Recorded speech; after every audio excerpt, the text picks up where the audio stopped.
Hey, what's going on? Well, it's the time again. 420, baby. Sorry, guys. Welcome back to a brand new Slide Movie Review. Yes, it's in a very dark setting right now. Because also, too, this week has been shit, stressful, bills, and being broke, and losing money. So, yeah. But none of that, I'll be talking about that in my personal vlogs, Slave Unfiltered Extras, or with my son. We're here for a Slave Movie Review. This is a different approach to reviewing. This is a more of a personal approach I will talk about in this movie here. I mean, also I usually the best reviews I give out are the reviews after I watch a movie. Well, it's been an evening. It's been like 10 hours. I don't know how long it's been since I watched this film, so it's kind of going to be shitty in a way, but it's going to take a personal approach because this film is the 2019's Long Shot, starring Seth Rogen and Charlize Theron. This good film. Someone recommended this film to me because here's the thing is too, people often you look like I don't laugh like Seth Rogen, but they always remind me of this guy. Like, oh, remind me of, because I have a big bushy beard. Not like him. He's got a style and shit. Well, the thing is, we watched, someone recommended this film, and after watching this flick, I enjoyed it a lot. Seth Rogen's character reminds, in his role, he reminds of me of certain ways. He's guy basically on the left or whatever. He hates Republicans or something like that. He learns that his best friend in the film, well, spoiler alert, sorry, spoilers here, that his best friend is a Republican. My friend Devron, he's an African American, but he's one of my best friends, he's Republican. But they don't judge me for that. He don't judge me like some people do, but I just felt, Seth Rogen's character, I felt a lot. And then with the Charlize Theron, the story is, I love the story. The story's awesome. But it's cool. It's like Seth Rogen was a 13, when he was young, he was 12 or 13. A 16-year-old watched him, which was, you find out it's her, and now she's becoming, she's a secretary, defensive secretary, about to be president.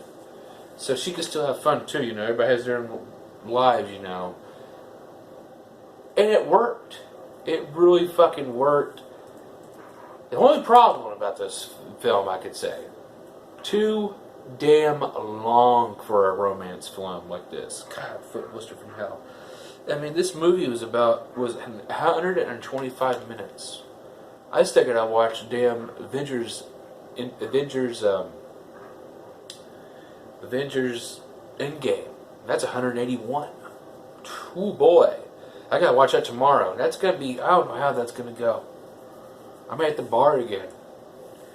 But you follow he's a journalist and funny, and I like how his best friend, Ice Cube's son, O'Shea Jackson Jr., Ice Cube's kid, Ice Cube Jr., that best friend's cool as fuck, always help him out. But he's always dissed on him, though, but I fucking enjoyed that. And then Charlize Theron, how the fuck you say her name? She is fucking unbelievable in this film. I fucking enjoyed her fucking damn acting and everything. And chemistry. Seth Rogen and Charlize Theron, they had chemistry in this. I enjoyed it. Is there anything to talk about? Like, is there any scenes I like? But the thing is, I watch this with my girlfriend. Now, this would be a film that I would watch by myself.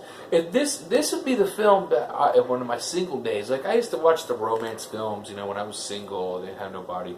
You kind of felt depressed in this way, but you kind of felt a good way about your underdog. Like, I could find myself too, because my favorite scene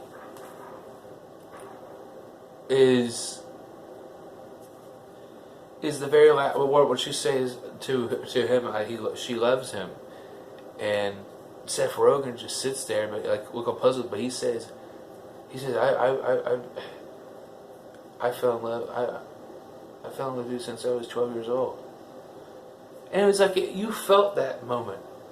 You felt the moment because you felt like, there was a girl a long time ago when you were younger. My son's Minecraft games in the background, and it's kind of sad.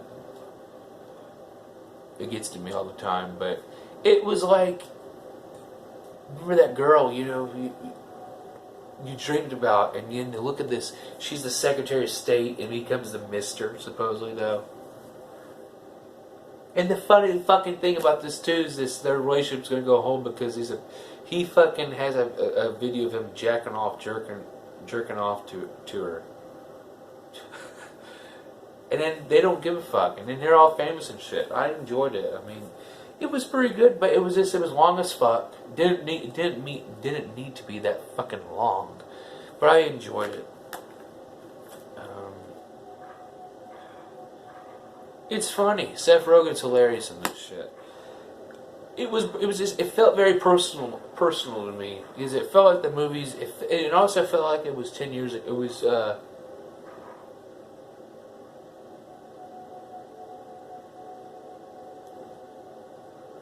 This fucking ambience music that my son's playing.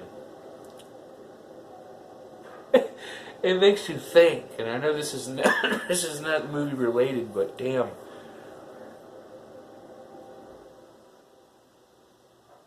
He plays Minecraft. He loves that damn shit, but with